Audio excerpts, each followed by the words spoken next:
Samantala, paniwala ho ng marami, swerte ang hatid ng mga hugis bilog sa bagong taon. Kaya naman, ang mga damit na may disenyong polka dots at mga bilog na prutas, mabentang-mabenta ngayon po sa Divisoria, Maynila. Narito ang report ni Katrina Son.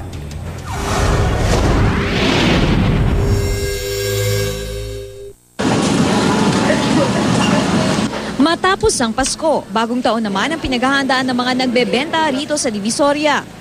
At dahil ilang araw na lamang ay magbabagong taon na, mapapansin mo nga ngayon dito sa Divisoria na karamihan sa mga ibinibentang damit ay yung may mga bilog-bilog. Dahil paniwala nga ng karamihan sa ating mga kababayan na kapag nagsuot ka ng polka dots sa bagong taon ay tsak na suswertihin ka.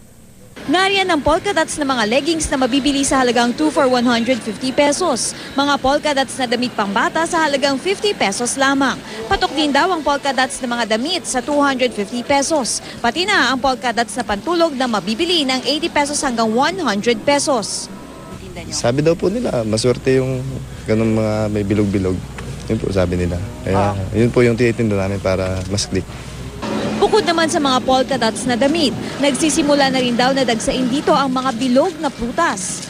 Mabenta po ngayon ang mga prutas sa mga bilog-bilog kasi po kailangan po nila pang paswerte nila sa mga bahay nila, mga kasabihan nila. Kaya yun po lagi nilang binibili ngayon. Mga prutas, mga kiyat-kiyat, mga ganyan. Mga lahat ng prutas po, mga bilog. Ang ubas, mabibili sa halagang 140 pesos kada kilo. Ang kiyat-kiyat naman, 50 pesos kada kilo.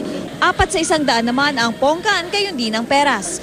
Kung mansanas naman ang hanap, mabibili ito sa 3 sa 50 pesos lamang. Para sa unang balita, Katrina Son reporting.